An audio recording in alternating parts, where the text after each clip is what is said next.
Hey, what's going on, guys? What is happening? I'm Johnny. You've tuned into Rules for Rebels, and today we're going to be talking a little bit about personal finance. As you guys can see here, I'm just kind of kicking back, sitting on a beach here, because that's what entrepreneurs and affiliate marketers do, right? We sit on beaches and drink pina coladas, and we have systems in place that make us $5,000 a day while we do no work.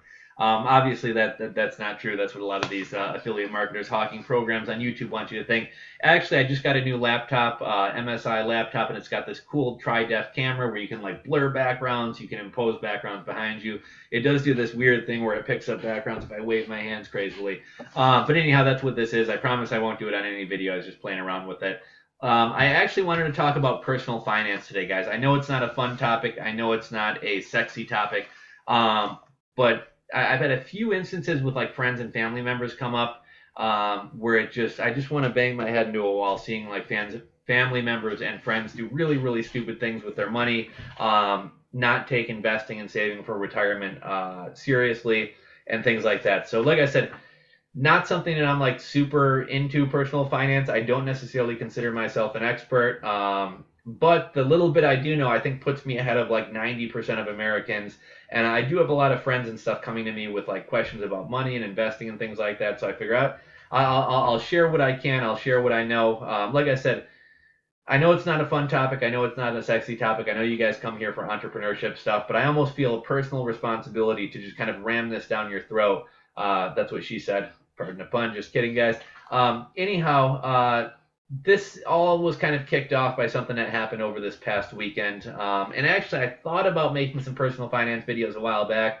Back in October, I was on a camping trip with a buddy, and my buddy he's an accountant. He makes over 60 grand a year, and he went to buy a coffee at Dunkin' Donuts, and his debit card got declined over a $2 purchase.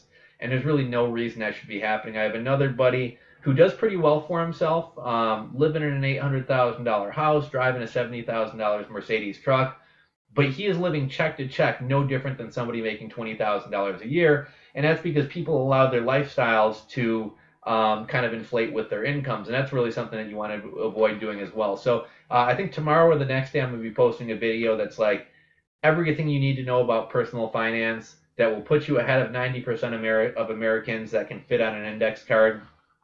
And really, I have like 3, 4, 5 tips that are going to secure your retirement and put you ahead of probably 90% of other people in terms of financial intelligence. And it's something that we can cover in like 3 to 5 minutes. So I'll make that video within the next coming days here. But there's all types of scary facts. Like, I don't know, I read something today. Only 4 out of 100 people are going to be prepared to retire at the age of 65. What's another one? I think I had another one. Nearly 70% of adults have less than $1,000 in savings.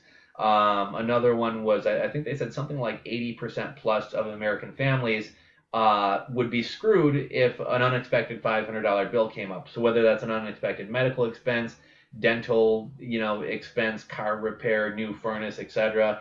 Most people don't even have $500 to cover something like that. So I really wanted to kind of get into talking about just some very, very basic stuff. Having an emergency fund, having 3 to 6 months of expenses set aside in case you get fired from a job or have a rainy day. And I know a lot of you guys want to be entrepreneurs. As an entrepreneur, there's no unemployment, there's no severance packages. I mean, you need to be even more mature and more disciplined.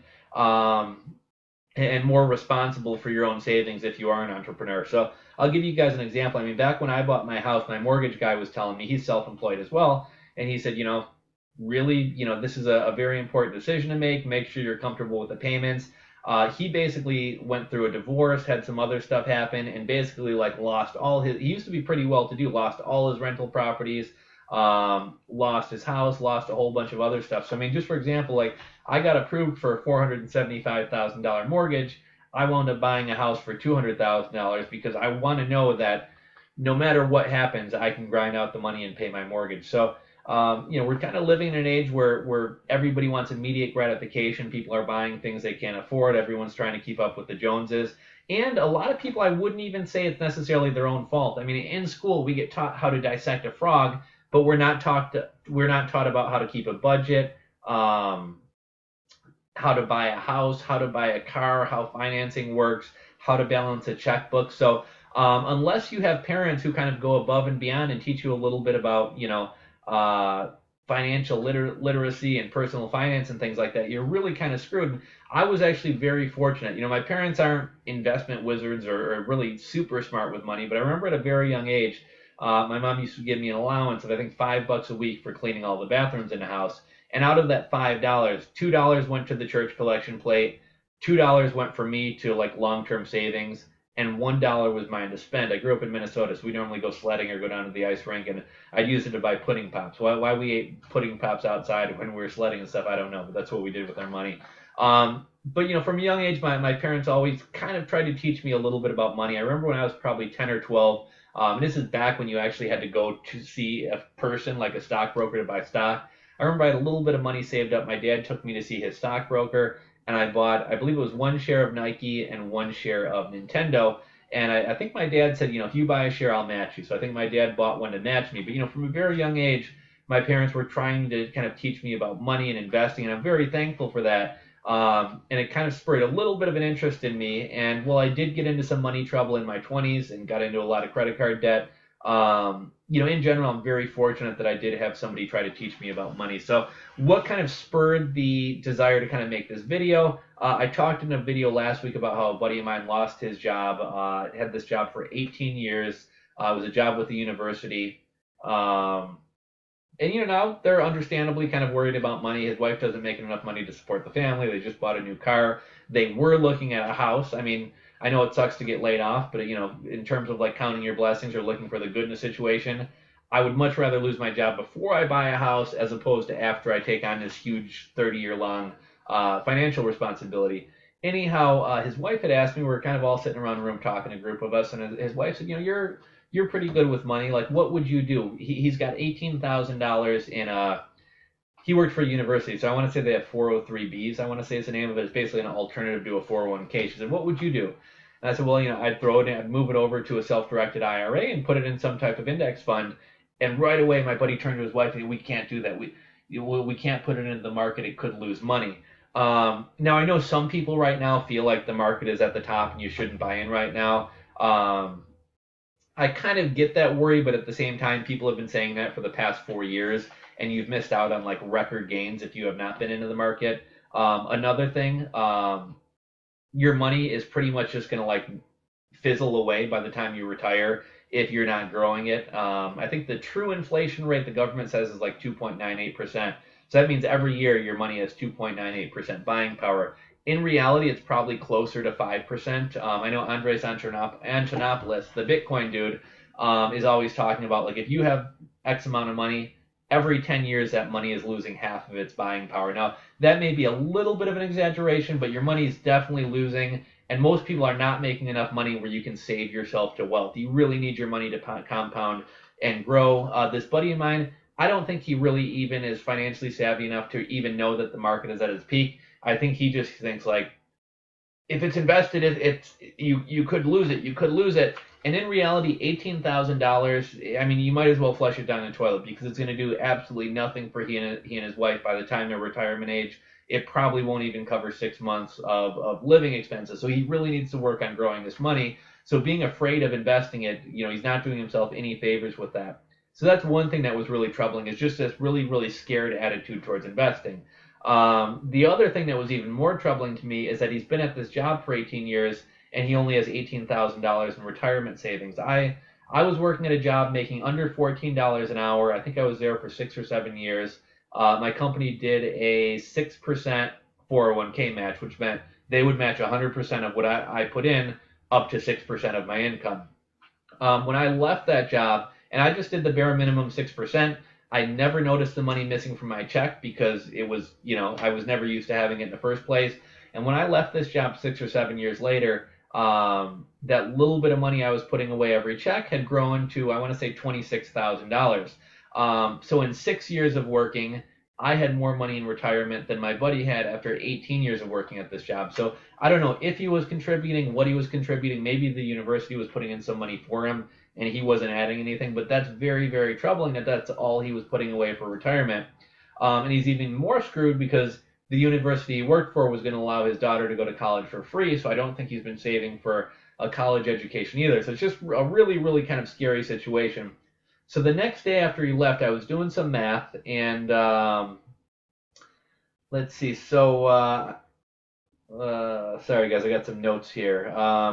So if he were saving 15% of his salary, which Dave Ramsey and pretty much every other financial expert out there will tell you is probably the bare minimum of what you should be saving. If he was saving 15%, that on his salary, or at least what I would guess his salary was, he'd be saving $6,750 per year. Over 18 years, that $6,750 per year would have accumulated to $121,500, and that's basically if the money just stays stagnant and doesn't even grow at all. If we assume 10% growth, which is probably about average, you're going to have some up years, you're going to have some down years. If we assume 10% growth, that's an extra $12,500. And that's not even considering the compounding. That's basically just with growth of $6,750 per year. So basically, he should have about $134,000. In reality, he only has $18,000. So he's way, way, way behind the curve. I did a little bit of research into like what should somebody have saved at different ages, and they said through your 20s you should be saving 25% of your income. By the time you're 30, you should have equal to 1 year's salary saved up. So if you make 30 grand a year, you should have 30 grand in retirement. If you make 50 grand a year, you should have 50 grand in retirement. Anyhow, guys, I wasn't too organized for this video, so I'm not going to go on too much longer. But like I said, I will be dropping a video within a couple days. It's going to be probably a 3 to 5 minute video, and it's going to be like literally not everything you need to know about personal finance, because I mean you could really delve in and really get sucked into it and get into Dave Ramsey and the personal finance Reddit and everything else. But like this 3 to 5 minute video I'm going to make, which has like maybe 3 to 5 very simple steps you can take, is going to put you ahead of about 90% of the American population in terms of financial intelligence and financial literacy and savings and things like that. So, what could fit on an index card is going to put you ahead of the vast majority of other people. I'm going to keep it really simple, so we'll be covering that in a couple of days. But let's see, what was I saying here? The moral of the story here is all of you guys need to develop an interest to some level in personal finance. Budgeting, savings, like how things like buying a house work, how investments work, etc. Like I said, I thought it was very scary that this buddy of mine, like how terrified he was of the idea of investing money. It is really scary because he and most people included don't make enough money to where you're just going to be able to save yourself to financial security. You're really going to need that money to be growing and compounding. What else did I say? I guess one thing I wanted to touch on, if this is something that you're interested in, if you're looking to delve into a little bit more, I'd suggest checking out Dave Ramsey. I don't necessarily agree with everything he says. Like Dave Ramsey thinks that nobody should have a credit card. I think that's kind of silly. What else does Dave Ramsey think? He's not really into leveraging debt. So like right now I'm trying to get into real estate. I have one rental property. I own the house that I live in. But one of the great things about real estate is you can leverage yourself. So if I wanted to invest in the stock market, no bank is going to give me a loan to invest money in the stock market. If I want to invest in crypto, there's no bank out there that's going to give me money to invest in crypto. However, a bank will give me money to invest in a property, and rental properties tend to require a bit higher down payments than your own home.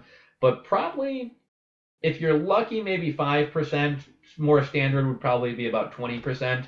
But you only have to put down, somewhere between 5 and 20%, and the bank will give you the rest of the money that you can use to buy a property to either flip, to use as a rental property, etc. So by using other people's money to grow your own wealth, that can be a great strategy, and that's something that I'm looking to get into, and it's not really something Dave Ramsey supports. So it's not really something that, I'm not saying follow Dave Ramsey like a Bible, listen to everything he says, but he's got a podcast. If you listen to his podcast once a week, on your drive to work or your train ride to work or your train ride home from work, listen to him one time a week, and you're going to pick up all different types of personal finance tips in terms of budgeting, how to negotiate a raise with your employer, how to buy a house, how to create a budget, how to get out of debt. Going to get a ton of info there. Another resource you guys may want to check out is Mr. Money Mustache. He's much more so into like the lean fire financial independence type stuff, but a lot of great tips on like how to cut expenses and things like that. A lot of great Reddit groups and subreddits as well. The personal finance one's a pretty good one. There's all different types on there as well. You can read that and kind of check out other questions that people asked and answers that they've gotten about personal finance stuff. Or if you want people to kind of evaluate your personal situation, or if you're facing some type of personal situation, maybe you lost a job, maybe you just came into some money and inherited something like that, you can go on there and ask questions, and people who are probably more well versed than yourself in personal finance will drop in and kind of share some advice or share some wisdom with you. There's also a lot of great YouTubers out there doing personal finance channels. A lot of them are couples, like younger husband and wife and things like that. Definitely watch who you listen to, because I mean, granted, anybody can start a YouTube channel, but there are a couple. I can't think of any off the top of my head, but there's a couple of great YouTubers. I know not everybody's into reading, so here's a way to kind of consume the information in a bit more of a fun manner. But yeah, definitely start delving into this stuff. Even if you're not somebody who's like going to become obsessed with personal finance and managing money and investing, at the very least, you do need to kind of up your personal finance or financial literacy a little bit. And like I said, stay tuned. Within the next day, 2 days, 3 days, I'm going to be putting out a very simple 3 to 5 minute video that will put you ahead of like 90% of people out there. So I hope you guys enjoyed the video. If so, give it a thumbs up. If you're not subscribed, hit that subscribe button below the video. And I'm going to get back to sipping my pina colada here, guys. I'll catch you later.